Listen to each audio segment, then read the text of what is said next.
Sir నమస్కారం sir. నమస్తే బాబు. Sir నిన్న 'విజయ్ దేవరకొండ' గారి 'రౌడీ జనార్దన' నుంచి టీజర్ వచ్చింది సార్. టీజర్ బాగుంది. మంచి అప్లాజ్ నెటిజన్స్ దగ్గర నుంచి కూడా వస్తుంది. ఈసారి 'విజయ్ దేవరకొండ' గారి టీజర్ చూసాక ఖచ్చితంగా ఆయన కమ్‌బ్యాక్ ఇస్తారని చెప్పేసి కూడా మాట్లాడుకుంటున్నారు. అయితే ఇందులో కొంత బూతు పదాలు వాడడం అయితే జరిగింది. సో, దానిపైన కొన్ని అబ్జెక్షన్స్ కూడా నెటిజన్స్ దగ్గర నుంచి వస్తున్నాయి. గతంలో 'నాని' గారి 'పారడైస్' మూవీలో ఆ టీజర్ రిలీజ్ చేసినప్పుడు కూడా ఒక బూతు పదం వాడడం జరిగింది. సో, దానిపైన కూడా అప్పుడు పెద్ద ఎత్తున చర్చ జరిగింది. దానిపైన కూడా ట్రోలింగ్స్ అయితే కొంత విమర్శలైతే రావడం చూసాం. అంటే ఇలా బూతు పదాలు పెట్టకుండా ఇప్పుడు సినిమాలు తీయలేరా అన్న అభిప్రాయాలు నెటిజన్స్ దగ్గర నుంచి రావడం కూడా జరుగుతుంది సార్. మీరు ఏ విధంగా చూస్తారు సార్? దీన్ని ఈ విధంగా బూత్ పదాలని సినిమాల్లో మెన్షన్ చేసి టీజర్‌లు, ట్రైలర్‌లు వదలడం, సినిమాల్లో ఉంచడం మీరు ఏ విధంగా చూస్తారు?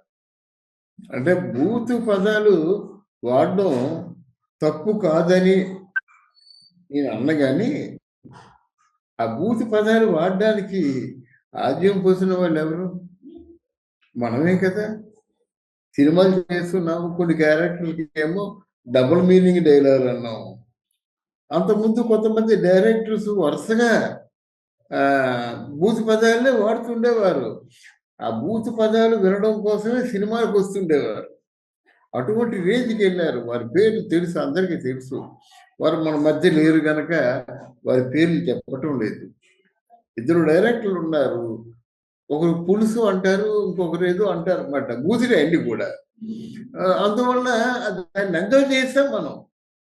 ఇప్పుడు ఇండస్ట్రీలో ఏది చెల్లుబడి అవుతుంది, ఏది మార్కెటింగ్ అవుతుంది, దాన్నే పట్టుకొని మిగతా వాళ్ళందరూ కూడా నడవడం కోసం ప్రయత్నం చేస్తారు.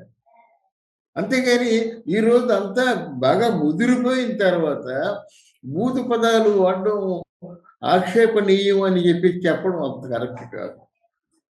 సినిమాకి అంటే ఏమనంటే మరి క్యారెక్టర్ పరంగా క్యారెక్టర్ డిమాండ్ చేసినప్పుడు మేము రాస్తున్నాము ఆ డైలాగ్స్ అని చెప్పినా సరే మేము ఒప్పుకోమంటారు. నిజమే, ఒప్పుకోకపోవచ్చు కానీ క్యారెక్టర్ డిమాండ్ చేస్తే రాయాల్సిన అవసరం వస్తుంది. ఎందుకంటే నేను భిన్నంగా చెప్పదలుచుకున్నాను ఈ విషయంలో. ఎందుకు ఇలా జరిగిందంటే మనమే పెంచి పోషించాము, మనమే ఎంజాయ్ చేసాము, మనమే మార్కెటింగ్ చేసుకున్నాము, మనమే సొమ్ము చేసుకున్నాము. మిగతా వాడికి సొమ్ము వచ్చినప్పుడు నాకు రావద్దు ఆదాయం అనుకుంటారు వ్యాపారం చేసేవాళ్ళు. ఆ విధంగానే క్యారెక్టర్ ఏమైనా ఏమాత్రం క్యారెక్టర్కి ఒక వెసులుబాటు ఉన్నప్పుడు కూడా దాన్ని ఉపయోగించి వాళ్ళు జనం చేత చప్పట్లు కొట్టించుకుంటారు, జనాన్ని రప్పించుకుంటారు థియేటర్లకి. మీకు అర్థమైందా? అందువలన దాన్ని ఆక్షేపణీయంగా పెద్ద దుమారం లేపడం, పెద్ద ఘరావులు చేయడం, ధర్నాలు చేయడం ఇట్లాంటి ఆలోచనలు ఉండకూడదు. ఎవరైనా కొంచెం ఒక మాట జారిందంటే ఆ మాటను పట్టుకొని పూర్తిగా దుమ్మెత్తిపోయడం అలవాటు అయిపోయింది. కానీ ఫర్ ఎగ్జాంపుల్ తెలుగు తెర మీద ఎప్పుడైనా లిపులాకులు చూసామా? ఇదే ప్రశ్న వేస్తున్నాను, సూటిగా వేస్తున్నాను. ఎవరైనా లిపులాకులు పెట్టుకున్నారా? అమ్మో ఇంకేమైనా ఉందా అనుకునేవారు మొదట్లో. ఈరోజు లిపులాకు సర్వసాధారణం అయిపోయింది. మొదట్లో దీని గురించి కొంత ఇన్ఫర్మేషన్ ఇస్తాను. మొదట్లో కమల్ హాసన్ ఏ హీరోయిన్తో యాక్ట్ చేసినప్పుడు కూడా లిప్లాక్ ఉండేది. ఆయన పడ్డారన్నమాట. ఏంటి ఇదంతా అన్యాయం, ఇదికేంటి వ్యసనం, ఏంటి యావ అని చెప్పి పడ్డారన్నమాట.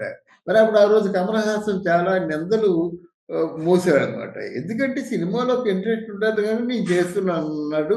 మిగతా వాళ్ళ విషయాలు కూడా పట్టించుకోలేదు. ఈరోజు లిప్పులాగా సర్వసాధారణం అయిపోయింది. మరి లిప్పులాగా బూతు మాటలకే మీరు ఇబ్బంది పడిపోయి బాధపడిపోతున్నట్టయితే మరి లిప్పులాకులు మరి వాళ్ళు వీళ్ళని పేరు చెప్పడం ఏంటి? సందర్భం వచ్చినప్పుడు అందరూ లిప్పులాకులు ఉన్నారన్నమాట. అందరూ వాళ్ళు ఎంజాయ్ చేస్తున్నారు. ఇప్పుడు ఆర్టిస్టులు ఎంజాయ్ చేస్తున్నారు, ప్రేక్షకులు ఎంజాయ్ చేస్తున్నారు. ఎవరో నా బోటోడు వచ్చి తెలుగు తెర మీద లిప్పులాకులా హవ్వ అసోస్మి అన్నాను అనుకోండి, బయటికి పోరా అంటారు. ఆ మాటకి అంత అర్థం లేదు కనుక బూతులు ప్రయోగించడం తప్పు కాదు, కానీ పెంచి పోషించారు. ఇంకా బూతులు ఉన్న సినిమాలు, బూతులు అంటే డబుల్ మీనింగ్ మాటలే. అందుకని అచ్చు బూతులు మాట్లాడరు ఎవరు. నువ్వు మాట్లాడితే వాడికి రాసేవాడికి మనస్కరించదు, చేసేవాడికి మనసుకి నచ్చదు. చూసేవాడు ఏదో చెప్పాలని చెప్పినట్టయితే అది సరికాదు. గనక ఏదేమైనప్పుడు కూడా సంస్కారభరితంగా సినిమాని చేయడం మంచిదే. ఇప్పుడు సందర్భం వచ్చినప్పుడు సినిమాలో కొంచెం ఏదైనా యాడింగ్ ఎలిమెంట్స్ ఉన్నప్పుడు, యాడింగ్ సన్నివేశాలు ఉన్నప్పుడు సినిమాకి ఇది బాగా ఉపయోగపడుతుంది నువ్వు అనుకున్నప్పుడు అంటే వాళ్ళ సౌలభ్యాన్ని బట్టి క్యారెక్టర్ డిమాండ్ చేస్తే మాట్లాడడం తప్పు కాదు. అంతేగా మొత్తం ఓవరాల్గా సినిమాలో ఒక అంత అచ్చు తెలుగు భాషలోనే ఉండాలి. భాష చాలా పరిపుష్టితో చాలా పరిపూర్ణంగా మంచి ఆ తెలుగుదనం ఉట్టిపడేలాగా ఉండాలి. ఇట్లాంటి స్లోగన్స్కి ఈరోజు అవకాశం లేదు. సినిమా అనేది వ్యాపారం అయిందండి. కళాత్మకమైన వ్యాపారం అయింది. కళ ఉండాలి, వ్యాపారం ఉండాలి. వ్యాపారం అంటే జనం రావాలి. జనం రావాలంటే జనానికి కావాల్సింది ఏదో ఇవ్వాలి. వాళ్ళు ఇస్తున్నారన్నమాట. దాన్ని తప్పని నేను అనలేను. అలాగని దాన్ని కంటిన్యూ చేయమని కూడా చెప్పలేను. సాధ్యమైనంత వరకు ఎవేగా ఉండాలి. సందర్భం వచ్చినప్పుడు ఆ సన్నివేశాన్ని పండించుకోవడం కోసం ఏమైనా చేయొచ్చు. అది. Okay sir. సార్ మరి ఇప్పుడు 'రౌడీ జనార్దన' విజయ్ దేవరకొండ గారి దగ్గర నుంచి వచ్చింది. మరి విజయ్ దేవరకొండ సినిమా అనేసరికి కొంత లేడీస్‌లో ఒక అట్రాక్షన్ ఉంటుందండి. ఆయన అర్జున్ రెడ్డి మొట్టమొదటిసారిగా అంటే హీరోగా అర్జున్ రెడ్డిలో చేస్తున్నప్పుడు ఆయన లిప్ లాక్ చేసినట్టయితే ఆ లిప్ లాక్ ఆయన బతికించేసింది. ఆయన మాట్లాడే మాటలు ఆయన బతికించేశాయి. ఆయన తిట్టే బూతులు ఆయన బతికించేశాయి. గనక ఇప్పుడు ఆయన మీద జనాలు చూస్తారు. అర్జున్ రెడ్డి ఏం మాట్లాడినా జనాలు చూస్తారన్నమాట. ఆ జోనర్ విడిచిపెట్టి మిగతా జోనర్లకు వెళ్ళి ఆయన ఫెయిల్ అయ్యాడు కానీ మళ్ళీ ఆ పాత అర్జున్ రెడ్డి జోనర్కి వచ్చాడనమాట. పాత అర్జున్ రెడ్డి జోనర్కి వచ్చినప్పుడు దాన్ని శిరీష్ గారు వాళ్ళు చేస్తున్నారు కనుక వాళ్ళు ఆయన దగ్గర నుంచి ఉన్నటువంటి అసెట్ ఆయనలో ఏదైతే యాడింగ్ ఫ్యాక్టర్ ఉందో, ఏదైతే ప్లస్ పాయింట్స్ ఉన్నాయో అవన్నింటినీ కూడా ద బెస్ట్ అబ్స్ట్రాక్షన్ ఆయనలో ఉన్నదాన్ని మొత్తం లోపుకునే ప్రయత్నం చేస్తారు కనుక దీన్ని ఇక్కడ ఈ భాష ఉపయోగించడం జరిగింది. కానీ వాంటెడ్గా ఎవరు మాట్లాడతారండి? ఎవరికి సరదా అండి? Because it is Arjun Reddy. తప్పదు, ఆయన మాట్లాడాలి.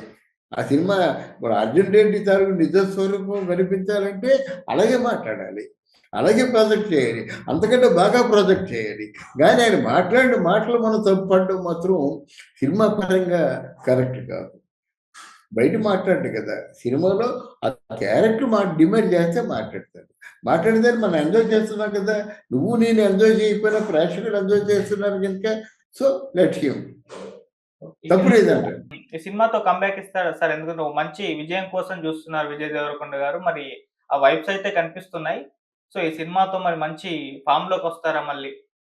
అన్ని బాగా కనిపిస్తున్నాయి కానండి. ఇక్కడ లైగర్లో కూడా విజయ్ దేవరకొండ చూసి నేను చాలా అద్భుతంగా ఫీల్ అయ్యాను. తెలుగు సినిమాలో ఇంత గొప్ప పర్సనాలిటీ ఉన్న హీరో ఉన్నాడా? ప్రభాస్ తర్వాత ఆయన కూడా మనం చెప్పుకోవడం జరిగింది. మరి ఆ ఫిజిక్ని ఎంతవరకు ఉపయోగించుకున్నారు? ఆ సినిమా ఎంతవరకు ప్లస్ పాయింట్ అయింది?